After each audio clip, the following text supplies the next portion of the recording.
Seriously? You're such an annoyance? Maybe it's about time you kick the bucket, huh?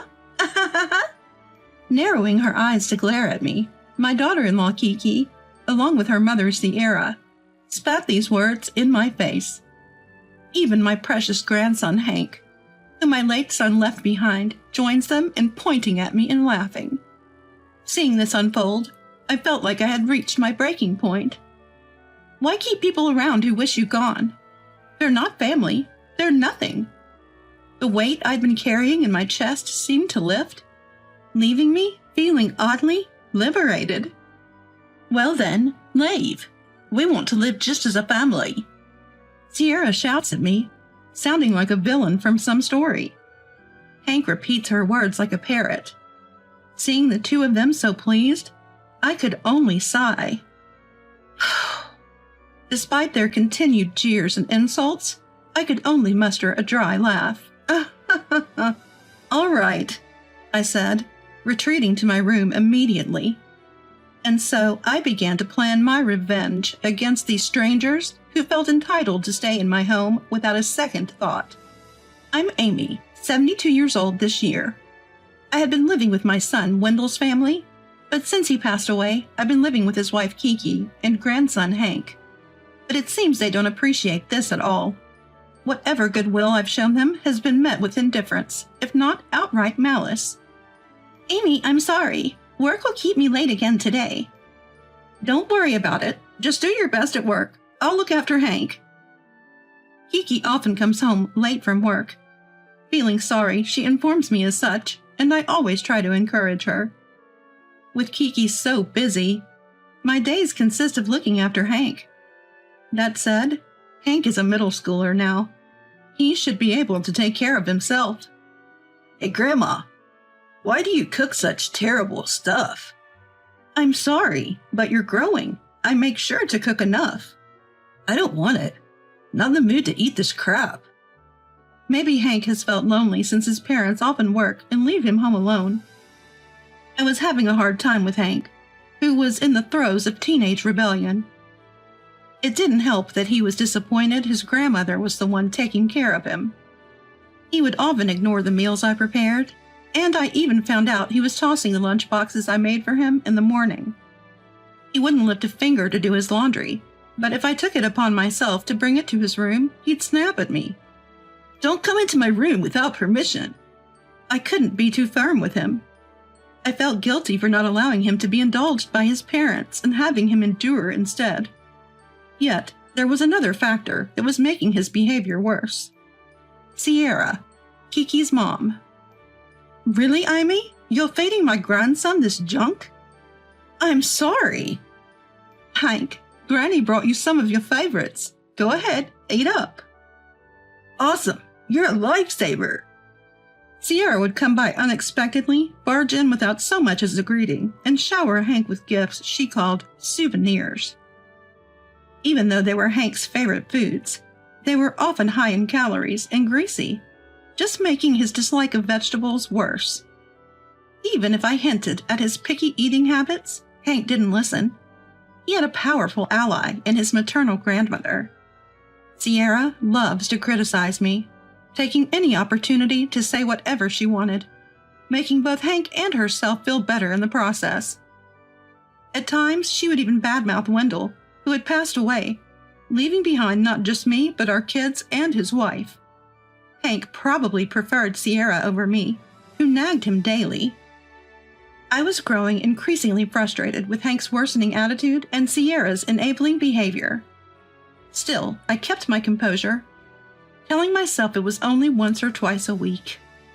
But that composure broke when Kiki made a certain suggestion.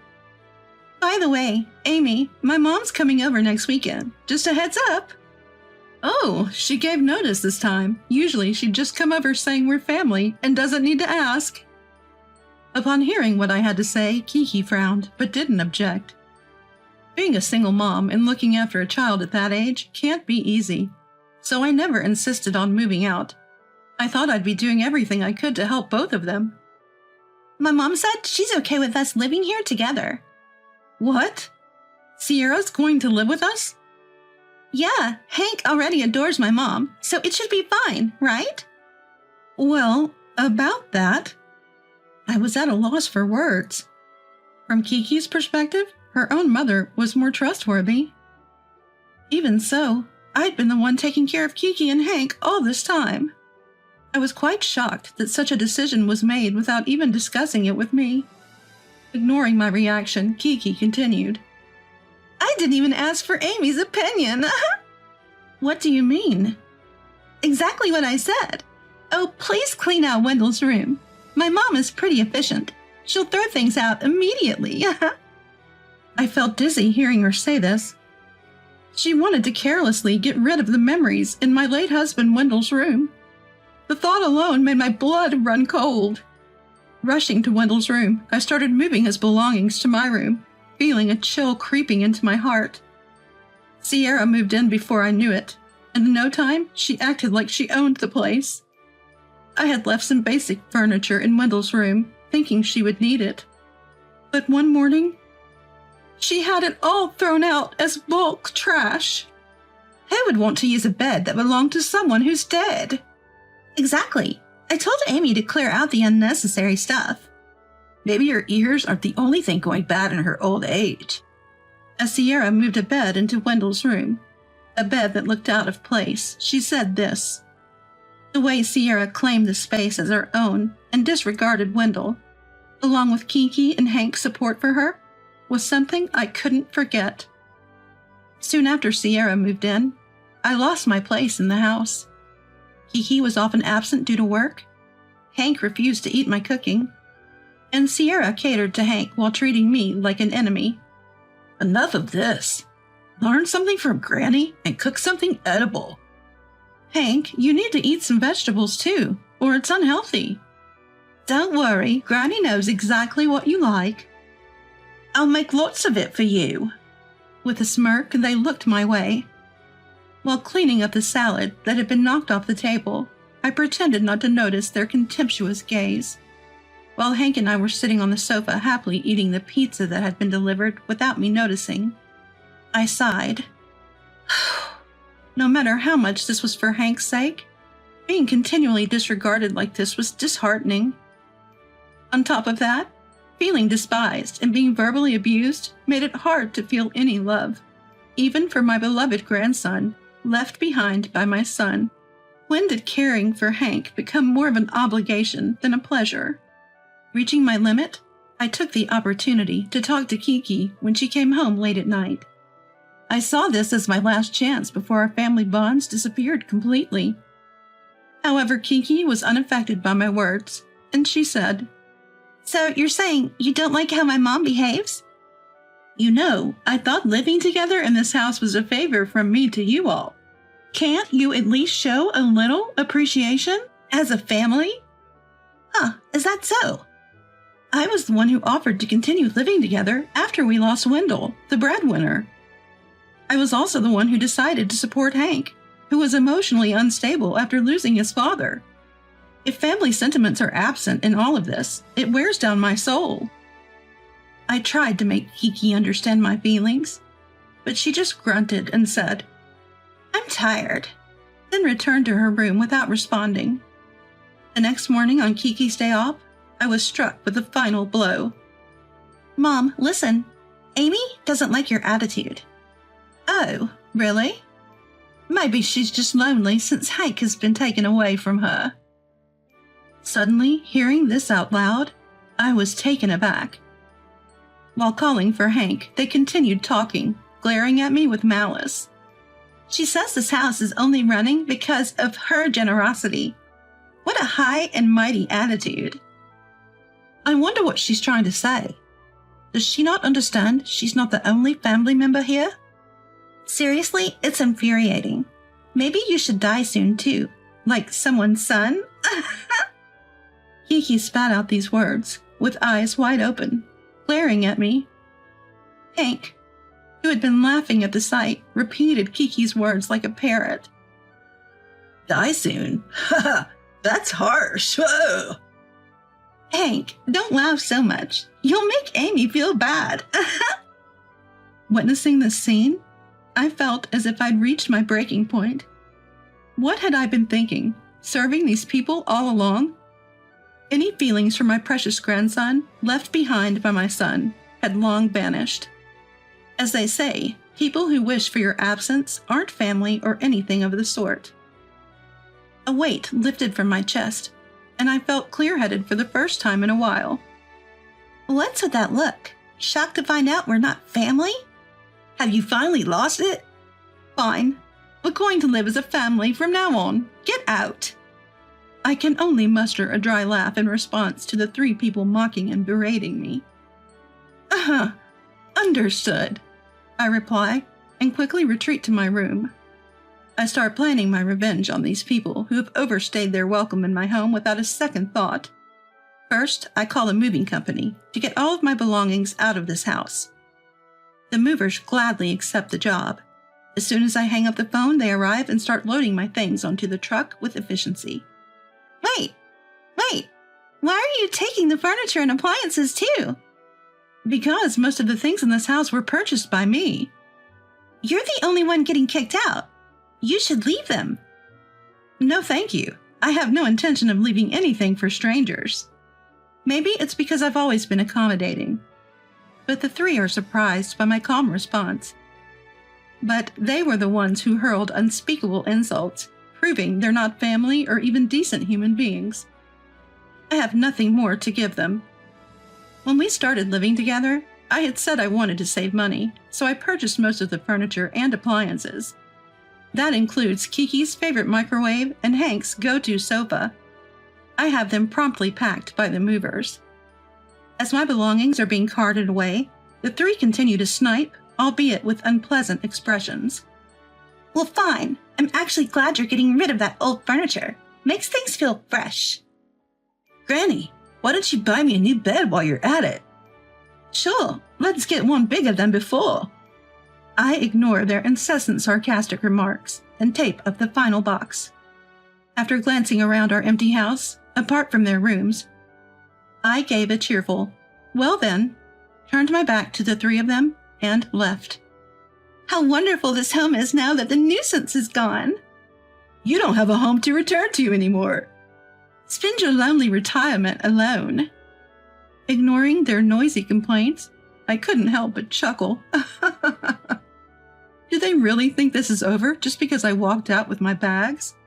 I looked back once more at the three optimistic faces, wondering how they'd react to what was about to happen. A soft chuckle rose within me as I thought about it. Wait a minute, what did you do? The angry voice came over the phone a few days after I had left. After leaving, I quickly completed some paperwork. One afternoon while relaxing in a hotel, as I searched for a new place to live, I got a call from Kiki, who should have been working. Oh, took the day off. That's not the point. What did you do to our house? Kiki's words prompted me to respond with a deliberately feigned, "Ah," ignoring her shrill insults thrown at me as if she was under some kind of pressure. I casually handled the situation and answered her question. "I sold the house. It's not my place to live anymore." You sold it? Our house? The house Wendell bought? It's not our house. It's my house. Did you forget about the asset division? When I said that, she fell silent, apparently having forgotten entirely. The house had been under my eldest son's name, but during the asset division, Kiki dumped all the messy paperwork on me because it was too much of a hassle. I agreed to her audacious request to transfer the house title to me in exchange for all financial matters concerning her and Hank. Realizing she had just now caught on to the facts, she started making frantic excuses. That's not what I meant. What I do with my house is my business. Please make moving arrangements soon. But then we'll have nowhere to live. Not my problem. That's someone else's house, as far as I'm concerned. As I was leaving Kiki, who had shouted loudly that it's more comfortable without the nuisance, had lost her enthusiasm and was mumbling softly. Behind her, two others seemed to have overheard. I heard a voice scolding her. What are you going to do now? Why not ask Sierra? Heck, even your parents' old house, where you lived before, would do. Well, that house is even older than this one. There's no way I can go back there. Then find an apartment or something. Can't we just have this house? Are you kidding me? You want the house for free. Use the inheritance Wendell left you and figure it out. I gave her a piece of my mind, then chaos erupted on the other end of the line. Everyone was talking at once, making it impossible to understand what was being said. So I hung up the phone. For a while the calls kept coming, but I ignored them. Then a call from Hank's number came through. Yes? Grandmother? I'm sorry. I want to live with you as a family again. I see. I promise no more complaints. The food you cook is actually really good. Hearing that now only sounds like you're trying to butter me up. His words, contrasting sharply with his previous rough attitude, made me waver for a moment. But then I remembered the day Kiki said, "Isn't it about time you died?" with a horrifying smile, and Hank laughed loudly, as if mocking me. At that moment, I felt that he wasn't Wendell's child. Hank is Kiki's child, not Wendell's. I couldn't see any trace of Wendell in the shallow way they changed their tune and groveled the moment they faced trouble, despite wishing me gone. Live happily with your family of 3, I said. Wait, please, I apologize. Please forgive me. Some mistakes can't be undone. Teach that to your mother and Granny, too. And with that, I hung up again. Calls from Kiki continued, but eventually ceased when she seemed to give up. Finally, everything was over. I folded my hands in front of a photograph of Wendell that I had placed on the table and reported to him in silence. A few days later, apparently the 3 of them had no option but to move back to Kiki's old family home after their house was put up for sale. According to a tearful phone call from Hank, Kiki had been recklessly spending Wendell's inheritance and living it up. Their financial recklessness led to constant arguments with Sierra, making every day stressful for Hank. So what have you been up to? I don't feel like I belong in this house, so I've been hanging out at friends' places. I wish I could live with Grandma again. Try not to be a burden to your friends, okay? Hank keeps playing the victim card, but he makes no effort to appreciate his current family. Instead, he's just trying to win me over. It's clear he hasn't learned a thing, which I find frustrating. I'm not moved by Hank's appeals and choose to ignore them. Kiki, too, has called me, her voice laced with complaints about being yelled at by Hank and not being able to stand Sierra's lectures. Both Hank and Kiki only tell me things that are convenient for them, but I couldn't care less. Amy, can't we be a family again? You seemed pretty happy when I was out of the picture, didn't you? Well, that was a poor choice of words. You wanted me gone just like Wendell, didn't you? I can't be family with someone who says things like that. She stomped on my goodwill, calling it condescending, so I have no intention of doing anything more for her. Fed up, I decide to ignore calls from both of them. Then a call comes in from an unknown number. Answering it, I find, unsurprisingly, that it's Sierra. Amy, being stubborn won't get you anywhere. What are you talking about? Planning on living all alone? You can still come back, you know, just apologize. Apologize and become what, your servant? She still can't humble herself to apologize to me. They try to lure me back with their self-centered talks, but I can only laugh it off. Don't you want to live with your cute grandchild again? Don't you regret abandoning your family? Regret it? Not a chance. You're the ones who cast me aside, saying I'm not family. Maybe you're the ones with regrets. That's why you're calling me. With that said, the call ends abruptly, amidst shouting on her end. Looking at the call ended on my phone, I once again affirm that I did nothing wrong. I've done all I can in that house. Hank is old enough to know right from wrong. If they had even offered a single apology to Wendell, I might have reconsidered. But all they did was try to win my favor. So let them enjoy their real family. I sold the house and moved into a new apartment with the money. In my sunny new room, I offer a prayer to Wendell's picture. Whether they're real family or not, caring for others is what really matters. Smiling, I update Wendell's photo on how things have turned out for them. I don't have to worry about anyone else or be unnecessarily considerate anymore. Living alone in my comfortable new home feels incredibly refreshing.